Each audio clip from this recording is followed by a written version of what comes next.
एक समय योगियों के स्वामी भगवान विष्णु शेषनाग की सैया पर लेटे थे और अपनी अनुपम शक्ति से शोभित अपने सेवकों से घिरे हुए विश्राम कर रहे थे।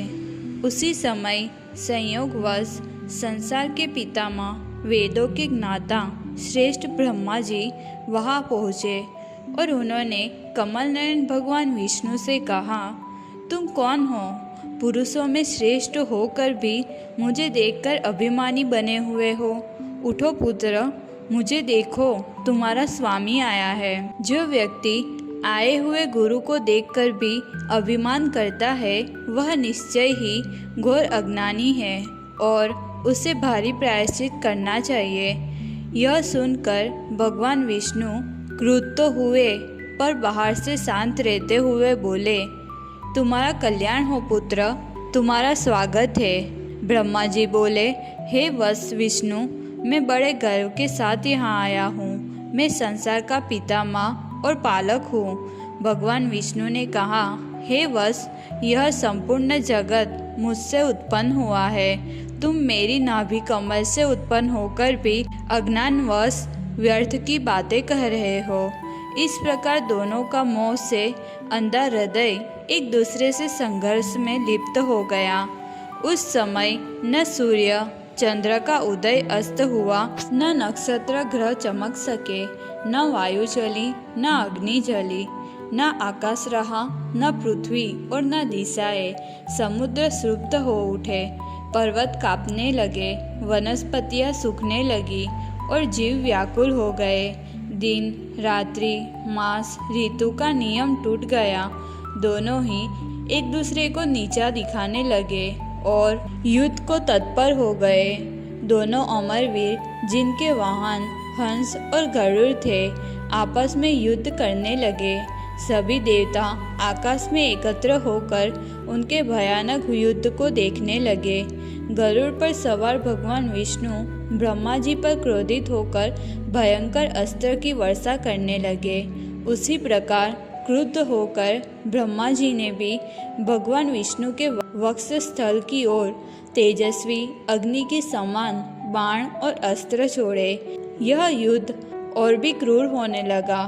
देवता यह देखकर घबराने लगे, इसलिए वे भगवान शिव के पास गए और उन्हें सारी व्यथा सुनाई। भगवान शिव अपनी सभा में उमा देवी सहित विराजमान थे और मंद मंद मुस्कुरा रहे थे। महादेव जी बोले, पुत्रों, मैं जानता हूँ कि तुम ब्रह्मा और विष्णु के परस्पर युद्ध से बहुत दुखी हो। तुम डरो मत, मैं अपने गणों के साथ तुम्हारे साथ चलता हूँ।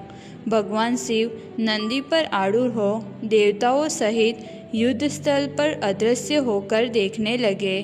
तभी भगवान विष्णु अत्यंत क्रोधित होकर ब्रह्मा जी पर महेश्वरास्त्र चला दिया और ब्रह्मा जी ने भी अत्यंत भयंकर पाशुपात अस्त्र को भगवान विष्णु पर चला दिया, जिससे संपूर्ण विश्व कांपने लगा। आकाश में वह अस्त्र प्रकट हुआ जो हजारों सूर्यों के समान तेजस्वी, भयानक और उग्र रूप वाला था। उसी समय उनके बीच में एक अत्यंत भयानक और विशाल अग्निस्तंभ प्रकट हुआ, जिसमें दोनों अस्त्र क्षण भर में विलीन हो गए। उस तेजस्वी आकाश भेदक स्तंभ के प्रकट होने से संपूर्ण आकाश घोर अंधकारमय हो गया। उस ज्योति के तेज से दिशाएं मानो दूर दूर तक विस्तृत हो गई। उसकी प्रचंड लपटों से समुद्र का क्षोभ शांत हो गया और वे प्राकृतिक अवस्था में आ गए। आकाश में वह स्तंभ ताराओं सहित प्रकाशित हुआ। उस लाल तेज से पर्वत मानो भगवा रंग से रंगे हुए प्रतीत होने लगे। समुद्र उस तेज का प्रतिबिंब पाने के कारण माणिक्य जैसे लाल दिखाई देने लगे।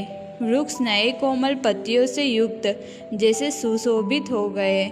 नदियाँ लाल कमलों से युक्त सी प्रतीत होने लगी। पृथ्वी मानो कुमकुम से रंगी हुई हो। वह तेज ब्रह्मांड के पार तक फैल गया और संपूर्ण जगत को लालिमा से भर दिया। उस आश्चर्यजनक ज्योति स्तंभ को देखकर ब्रह्मा जी और भगवान विष्णु दोनों का क्रोध शांत हो गया और वे विचार करने लगे, क्या यह प्रलय काल के सूर्य है जो अनेक होकर आकाश में एक साथ उदित हो गए हो, अथवा ये मार्ग में टकराकर नीचे पृथ्वी पर गिरने वाले उल्कापात है। इसकी शक्ति से संपूर्ण प्राणी जगत नष्ट हो सकता है। फिर भी यह पास स्थित प्राणियों को अग्नि की तरह नहीं जलाता। इसके तेज के प्रभाव से केवल जगत ही नहीं, मेरा और विष्णु का शरीर भी लालिमा से भर गया। यह कहाँ से उत्पन्न हुआ है, इसका मूल क्या है? तब भगवान विष्णु ने कहा, हे ब्राह्मण, हम दोनों जो एक दूसरे से श्रेष्ठ होने की इच्छा रखते हैं, यह सत्य की परीक्षा का अवसर है। इस अपार तेज का आदि और अंत अकेला कोई नहीं जान सकता, न तुम न मैं। जो इस स्वयंभू तेज के मूल या अंत को देख ले, वही जगत का सच्चा स्वामी और श्रेष्ठ है। ऐसा निश्चय करके ब्रह्मा जी और भगवान विष्णु दोनों उस महान तेज के मूल और शीर्ष को देखने के लिए निकल पड़े। ब्रह्मा जी ने आकाश में हंस का रूप धारण किया और यह निश्चय करके कि मैं इसके अग्रभाग को देखूंगा, वे ऊपर की ओर उड़ चले। भगवान विष्णु ने सरदर वज्र सा शरीर धारण कर वरा का रूप लिया और पृथ्वी को भेदते हुए नीचे की ओर जाने लगे। उस प्रकाश स्तंभ के मूल को जानने की उत्कट इच्छा से कठोर रोम युक्त शरीर वाले भगवान विष्णु ने अपने दांतों से पृथ्वी का भेदन कर दिया। पृथ्वी को फाड़ते हुए अत्यंत भयंकर वरा ने अपने विशाल शरीर की गति और प्रचंड वेग से पाताल की ओर बढ़ने लगे। जहाँ जहाँ वे गए वहाँ वहाँ उन्हें वही तेज स्तंभ दिखाई देता रहा। उसका अंत कहीं नहीं दिखाई दिया। अतल, वितल, सुतल, तलातल, रसातल, महातल, इन सातों पातालों को क्रम से उन्होंने देखा, परंतु उन्हें स्तंभ का मूल कहीं भी दिखाई नहीं दिया। हजारों वर्षों तक भटकते रहने पर भी वे उस स्तंभ के मूल को नहीं देख सके। उनके खुर टूट गए, दांत टूट गए, शरीर घायल हो गया और अत्यधिक श्रम से वे थक गए। थकान और निराशा के कारण उनका संकल्प भी टूट गया और उसी क्षण मूल देखने की इच्छा भी समाप्त हो गई। एक एक कदम रखना भी उनके लिए कठिन हो गया। नेत्र धुंधले हो जाने पर तेज स्तंभ ने उन्हें मार्ग दिखा दिया और वे कठिनाई से वह अथाह गहराई से ऊपर आए। स्तंभ की प्रभा का सहारा पाकर वे स्थिर हुए और उन्हें कुछ विश्राम मिला। उन्होंने कहा, मैं इस अद्भुत प्रकाश भंडार का न तो मूल देख सका और न ही शीर्ष। मेरी ही मोहग्रस्त दृष्टि के कारण मुझे भ्रम हुआ कि मैं श्रेष्ठ हूँ। वास्तव में भगवान शिव ही समस्त विश्व के श्रेष्ठ देव है। मैं उन्हीं की शरण में जाऊंगा। दूसरी ओर ब्रह्मा जी उस तेजोमय स्तंभ का अनुसरण करते हुए अत्यंत वेग से आकाश की ओर जाने लगे। तेज गति से ऊपर जाते हुए उनके पंखों के वेग से वायु भी पीछे हटने लगी, मानो आंधी से सब कुछ तितर बितर हो रहा हो। वे इतनी तेजी से ऊपर की ओर गए कि आंखें उस गति को नहीं देख पाई। केवल आकाश में एक लंबी रेखा जैसी आकृति ही दिखाई देती थी। पहले वे मेघों के मार्ग से आगे निकले, फिर विमानों के पथ को पार किया और उसके बाद ताराओं के क्षेत्र पहुंच गए। हंस के इस तीव्र उड़ान वेग के सामने वायु और मन की गति भी धीमी पड़ गई। जितना वे ऊपर की ओर बढ़ते उतना ही वह तेज स्तंभ और ऊंचा दिखाई देता। वायुमंडल को पार करके वे आश्चर्यचकित होकर उस जलते हुए तेज स्तंभ को देखने लगे, जिसका मूल ही न दिखाई दे। उस स्तंभ के सामने ठहरना कैसे संभव है? जिसने अपनी प्रतिज्ञा पूरी नहीं की, उसका जीवन ही व्यर्थ है। ऐसा सोचकर उन्हें अपने प्राणों की चिंता होने लगी कि अब क्या किया जाए, किस दिशा में जाया जाए। विष्णु का विरोध कौन कर सकता है? उसे युद्ध में भी कोई जीत नहीं सकता। छल द्वारा भी योग्य जनों का अपमान नहीं करना चाहिए। ऐसा सोचकर वे चिंतित और व्याकुल हो उठे।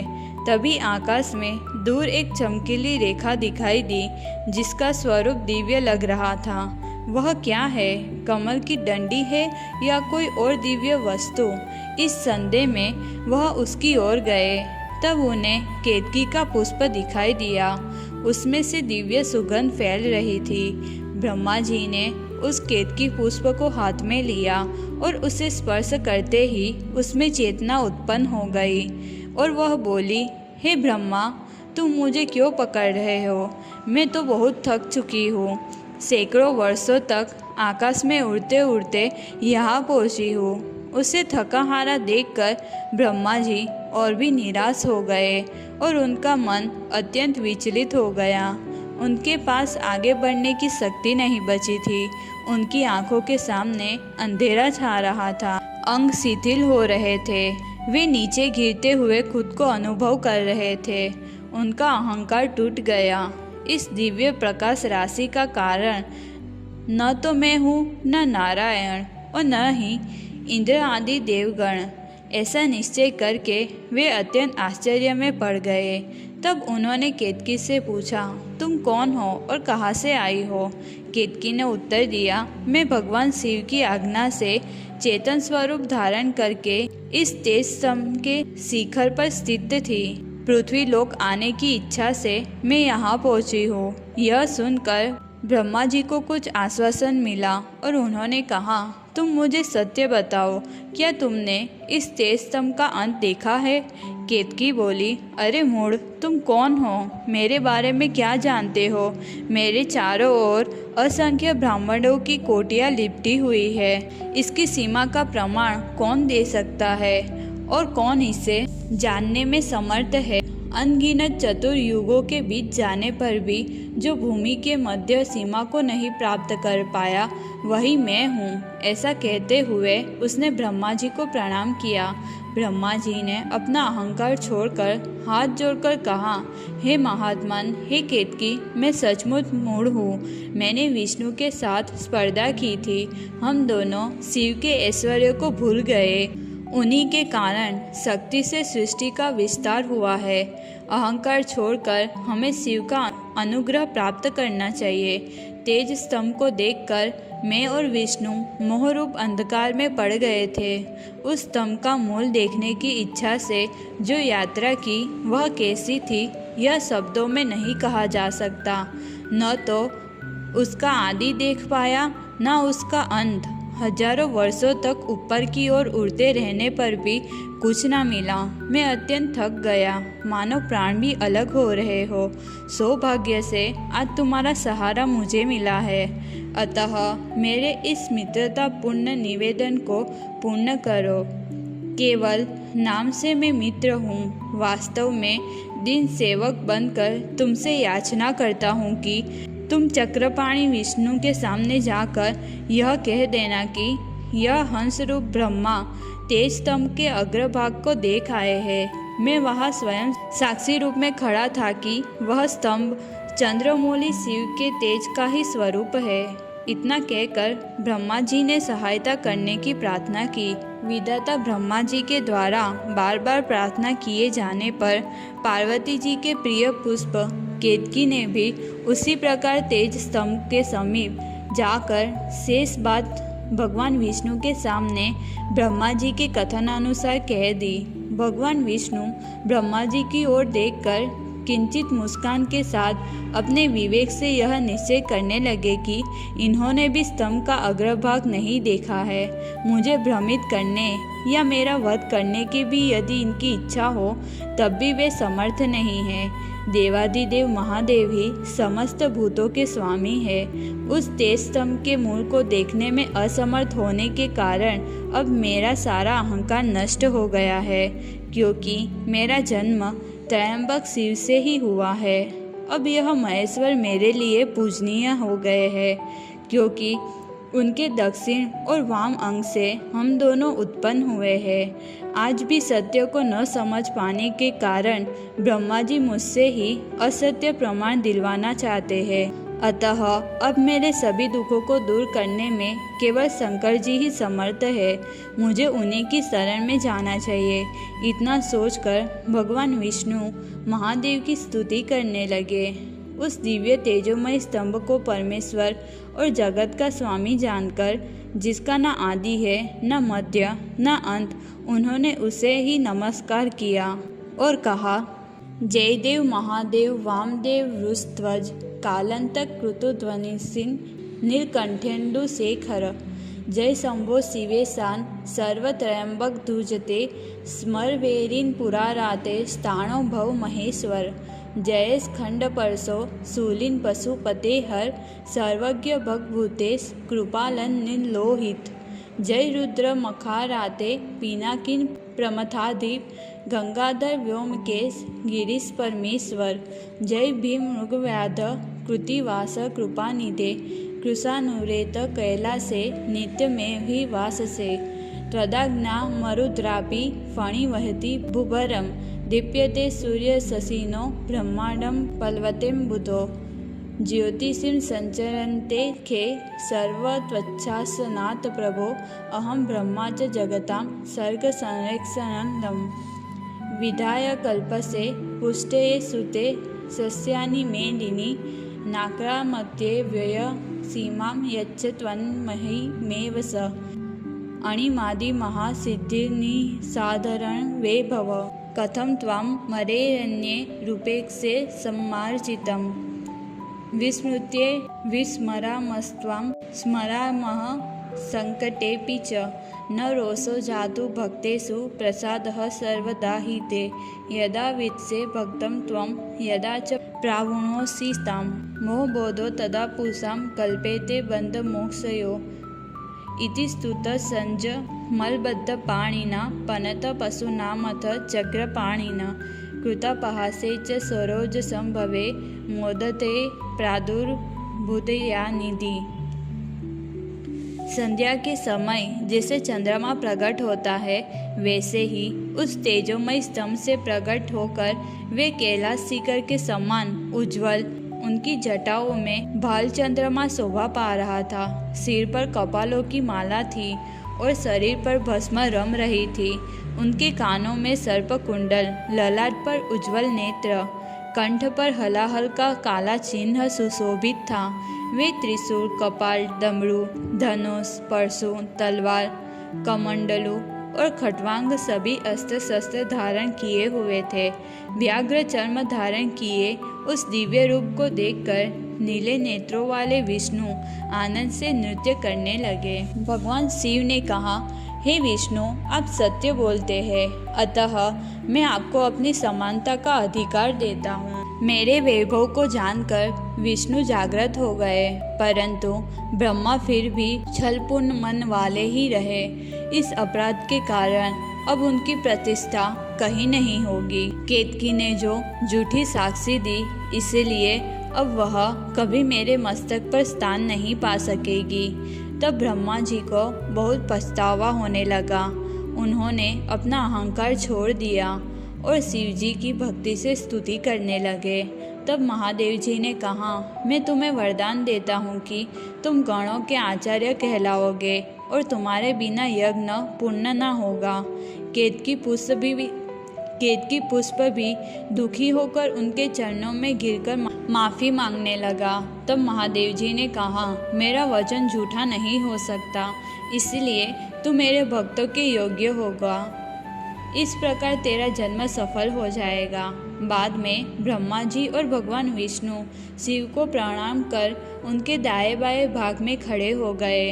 उन्होंने पूजनीय महादेव जी को श्रेष्ठ आसन पर बैठाकर पवित्र वस्तुओं जैसे नुपुर, कियूर, किरीट, मणिमय कुंडल, यज्ञोपवीत, उत्तरीय वस्त्र, पुष्पमाला, रेशमी वस्त्र, तांबूल, पुष्प, कपूर, चंदन एवं अगरू का अनुलेप, धूप, दीप, श्वेत छत्र, व्यंजन, ध्वजा तथा अनेक दिव्य उपहारों के द्वारा जिनका वैभव वाणी और मन की पहुँच से परे था, उनसे महादेव जी का पूजन किया। इससे प्रसन्न होकर भगवान शिव ने कहा, आज तुम्हारे द्वारा की गई पूजा से मैं बहुत प्रसन्न हूँ। इसी कारण यह तिथि शिवरात्रि के नाम से प्रसिद्ध होगी और मुझे परम प्रिय होगी। इस दिन जो मनुष्य मेरे लिंग अर्थात निराकार रूप की या मेरे मूर्ति अर्थात साकार रूप की दिन रात निराहार रहकर अपनी शक्ति के अनुसार निश्चल भाव से यथोचित पूजा करेगा, वह मेरा परम प्रिय भक्त होगा। पूरे वर्ष भर निरंतर मेरी पूजा करने पर जो फल मिलता है, वह फल शिवरात्रि को मेरा पूजन करके मनुष्य तत्काल प्राप्त कर लेता है। मैं मार्गशीर्ष मास में आद्र नक्षत्र से युक्त पूर्णमासी या प्रतिपादा को ज्योतिर्मय स्तंभ के रूप में प्रकट हुआ था। इस दिन जो मनुष्य पार्वती सहित मेरा दर्शन करता है अथवा मेरे लिंग या मूर्ति की झांकी निकालता है, वह मेरे लिए कार्तिकेय से भी अधिक प्रिय है। इस शुभ दिन मेरे दर्शन मात्र से पूरा फल प्राप्त होता है। यदि दर्शन के साथ पूजन भी किया जाए तो इतना अधिक फल प्राप्त होता है कि वाणी द्वारा उसका वर्णन नहीं किया जा सकता। लिंग रूप में प्रकट होकर मैं बहुत बड़ा हो गया था, अतः लिंग के कारण यह भूतल लिंग स्थान के नाम से प्रसिद्ध होगा। जगत के लोग इसका दर्शन और पूजन कर सके, इसलिए यह अनादि और अनंत ज्योति स्तंभ अत्यंत छोटा हो जाएगा। शिवलिंग के यहाँ प्रकट होने के कारण यह स्थान अरुणाचल नाम से प्रसिद्ध होगा। इस क्षेत्र के 3 योजन के भीतर रहने वाले मनुष्यों को बिना दीक्षा आदि के भी सायुज्य मुक्ति प्राप्त होगी।